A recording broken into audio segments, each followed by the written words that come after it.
Welcome back to the Deep Dive. Let's start today with a sentence you have probably heard at some point in your life. Yes. Maybe it was in a high school history classroom, or maybe it was a story passed down at a family gathering. Or perhaps you overheard it on a tour of a historical battlefield. The sentence goes something like this. The Civil War wasn't really about slavery. It was about states' rights and northern aggression. It is a very familiar narrative, and it has a specific cadence to it. For a lot of people, that framing feels like a settled fact of American history. Right. But think of it as perhaps the most successful, century-long public relations spin campaign in American history. It is as if a team of modern crisis managers went back in time to completely rebrand a massive, devastating rebellion. That is exactly the phenomenon we are unpacking today. We are looking at a source that steps right into that familiar fog and challenges the PR campaign head-on. And we should introduce that source. Yes, our mission for this deep dive is to explore a 2015 nonfiction book called The Myth of the Lost Cause: Why the South Fought the Civil War and Why the North Won. It is written by lawyer and Civil War historian Edward H. Bonekemper III. We're going to use his work to understand how a comforting story is built after a massive defeat. We will examine the actual historical evidence he brings to the table and figure out why our collective memory of the past matters so much to you today. And just to set the stage for you listening, our goal today isn't to take political sides or endorse a specific worldview. Exactly. This deep dive touches on some intensely debated historical narratives regarding the Confederacy, the Union, and the causes of the American Civil War. We are looking strictly at the historical receipts. We are acting as your impartial guides through Bonekemper's analysis so you can evaluate the evidence for yourself. So let's get into the mechanics of this. We know the lost cause exists as a cultural concept, but how does Bonekemper actually define its parameters? What are the specific pillars holding up this alternative reality? Bonekemper's central thesis frames the lost cause tradition as a deliberate, post-war Southern reinterpretation of history. He argues it operates as a comprehensive propaganda project designed to accomplish three main things. Okay, what are they? First, to whitewash the role of chattel slavery as the primary cause of the war. Second, to romanticize the Confederacy as a noble endeavor. And third, to fundamentally distort the military realities of how the war was actually fought. He targets very specific, everyday opinions that so many people just accept as common knowledge. The book is structured around busting these pillars. For instance, the claim that slavery was already a dying, unprofitable institution in 1861. Meaning the war couldn't possibly have fought over it. Right. That is a cornerstone of the argument, alongside the idea that secession was purely about abstract constitutional principles. He also attacks the military myths. Specifically the idea that the South never had a real chance to win because the North possessed overwhelming numbers and industrial might. Framing Confederate defeat as a tragic inevitability. Precisely. Which perfectly sets up the way the Lost Cause frames the key historical figures. Robert E. Lee is cast as an unparalleled, flawless, strategic genius. But his subordinate, James Longstreet, is scapegoated as the man who supposedly lost Gettysburg, and therefore lost the whole war. While on the flip side, the narrative frames Ulysses S. Grant not as a brilliant tactician, but as a ruthless butcher who only managed to win through brute force. A strategy of total war. When you put all those pieces together, you walk away with a highly cohesive, deeply romanticized picture of a noble, underdog South fighting for constitutional liberty against a brutal, industrialized North. Okay, the political documents make for a great starting point for Bonekemper's counter-argument, because that is where the whole states' rights argument lives or dies. How does he handle that constitutional argument? He bypasses post-war memoirs entirely. He goes straight to the primary documents written in 1860 and 1861. The actual receipts. The actual receipts.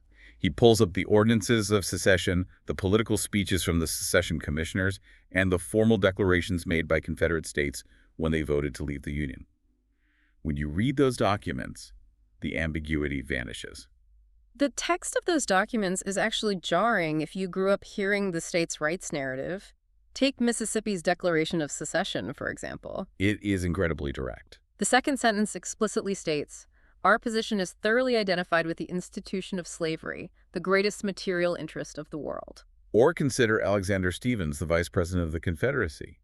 He delivered his famous cornerstone speech in March of 1861.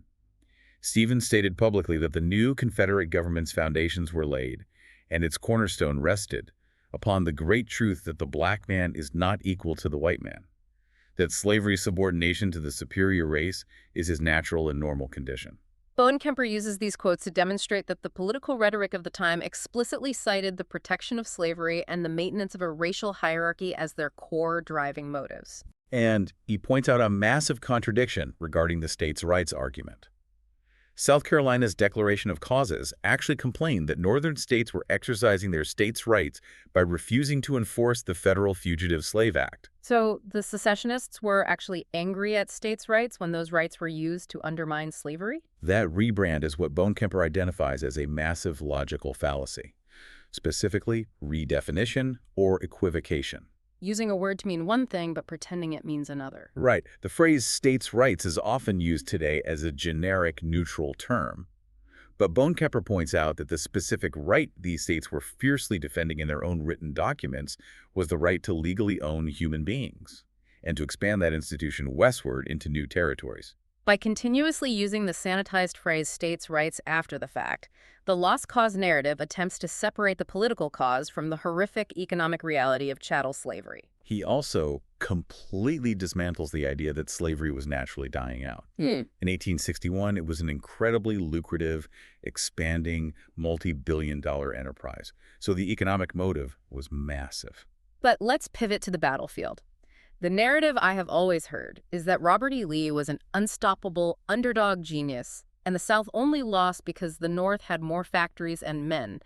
How does the book handle the military realities? Bonekemper leans heavily into operational military history. He employs quantitative data, troop strength, industrial capacity, and most importantly, casualty ratios. He aggressively challenges the label of Ulysses S. Grant as a butcher. What do the actual numbers say about Grant's command? Bonekemper points out that Grant's casualty ratios were not uniquely horrific when compared to other Civil War commanders, especially when you look at the percentage of forces lost. So what was Grant actually doing differently? Grant utilized a strategy of simultaneous offensives. Instead of fighting one isolated battle at a time, which allowed the South to use its interior railroad lines to shuttle reinforcements around, Grant applied pressure across the entire map all at once. His goal was to systematically destroy the Confederate Army's capacity to fight, rather than just capturing territory. Exactly. And what about Robert E. Lee? Bonekemper takes a pretty critical view of his command style. He completely challenges the romantic halo around Lee. He argues that it was actually Lee's overly aggressive tactics that actively damaged Confederate prospects, right? Yes. For a military force that was outmanned and outsupplied, fighting a defensive war of attrition would have been the logical strategy to wear down Northern political will. Instead, Lee repeatedly launched devastating frontal assaults that bled his own army dry. Like Pickett's charge at Gettysburg or Malvern Hill. He took disproportionately massive losses that the South simply could not replace. Precisely.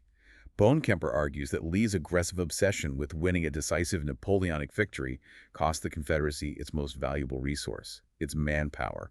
He also pushes back hard on the post-war scapegoating of James Longstreet for the loss at Gettysburg, pointing the finger squarely back at Lee's own strategic miscalculations. Which totally flips the script on the idea that the South's defeat was inevitable. Bonekemper actually argues that the South did have a realistic chance of winning the war if they had just managed their resources better. They absolutely had a chance, provided they pursued a more defensive strategy.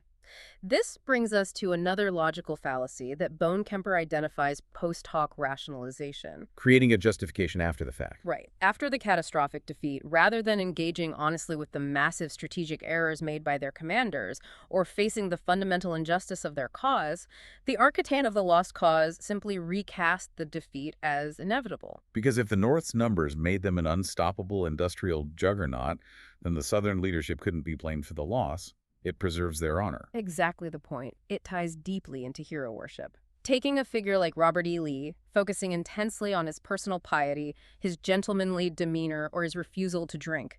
And using those personal traits to somehow morally redeem the entire cause of the Confederacy. Bonekemper points out that cherry-picking isolated acts of perceived nobility while ignoring the vast legal and economic machinery of slavery that they were fighting to preserve is a huge part of how this myth survives. It is the fallacy of selective evidence.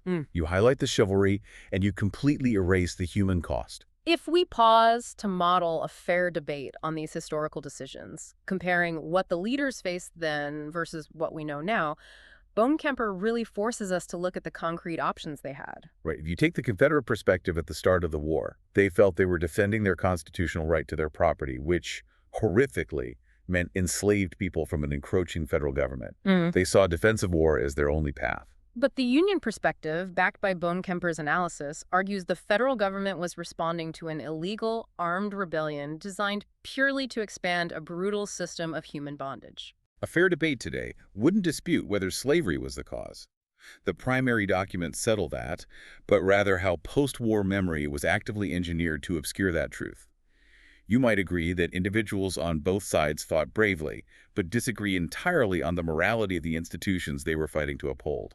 Looking at the book as a whole, Bonekemper really delivers on his premise. I appreciate how he avoids heavy academic jargon. He isn't just giving you a new textbook to memorize. He is providing an analytical toolkit. He maintains a very strong moral orientation, refusing to treat the Confederacy as a morally neutral side in some sort of grand sporting contest. But as we always do on the deep dive, we have to look at the blind spots. Where do the reviewers and critics say Bonekemper falls short? The primary criticism from scholars is the risk of creating a countermyth. In his intense zeal to debunk pro-Confederate myth-making, reviewers note that Bonekemper sometimes overcorrects. He adopts what some call a mirror image style. Yes. So in the process of tearing down Lee's reputation, he sometimes elevates Grant and other Union leaders into an overly heroic, almost flawless light. Meaning he might be downplaying the structural advantages the North did have just to prove his point that the South could have won. He does minimize those Northern advantages. More significantly, in painting the Union effort so brightly, he doesn't always give full weight to the intense political divisions in the North. He glosses over the pervasive Northern racism. Like the horrific New York draft riots where white mobs attacked black citizens. And he largely sidesteps the harsher realities and potential war crimes committed by Union forces during their marches through the South. The narrative becomes a bit too binary, a purely righteous North versus a purely wicked South. That makes a lot of sense. History is rarely that clean. And there's another major limitation regarding the scope of his focus.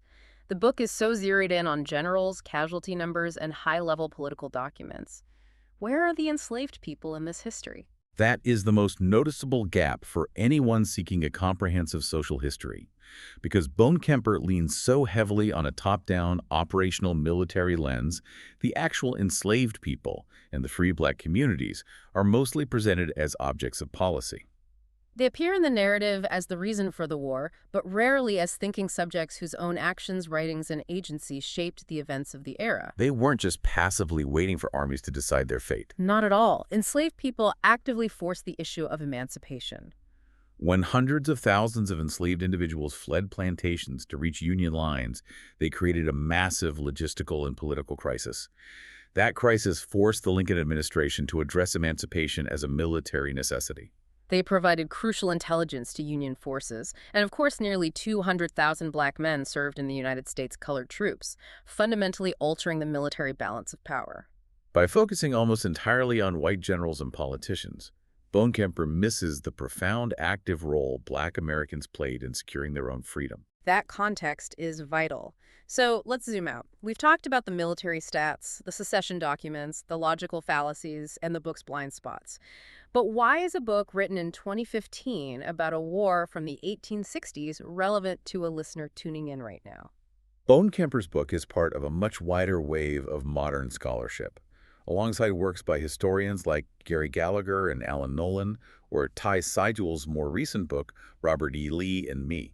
The consensus they're building is that the lost cause wasn't just a case of people having a mistaken, hazy memory of the past. It was an active, deliberate political project that had catastrophic consequences for the 20th century. Groups like the United Daughters of the Confederacy didn't just tell stories, they actively shaped the curriculum. They monitored textbooks to ensure the lost cause was taught as absolute fact to millions of American schoolchildren for generations. They funded and placed the monuments in town squares across the country, usually during periods of intense civil rights advancement, as physical reminders of racial hierarchy. Most devastatingly, this romanticized version of the past provided the cultural justification for the Jim Crow laws that enforced racial segregation, terror, and disenfranchisement for nearly a century after the war supposedly ended. It is not just about getting the trivia facts right. It is about understanding how the story of the past is weaponized to build the reality of the present. Let's view this through the quiet benchmark of the U.S. Constitution's preamble. The preamble outlines the core goals of the American project to form a more perfect union, establish justice, and ensure domestic tranquility. Consider how a historical narrative interacts with those goals.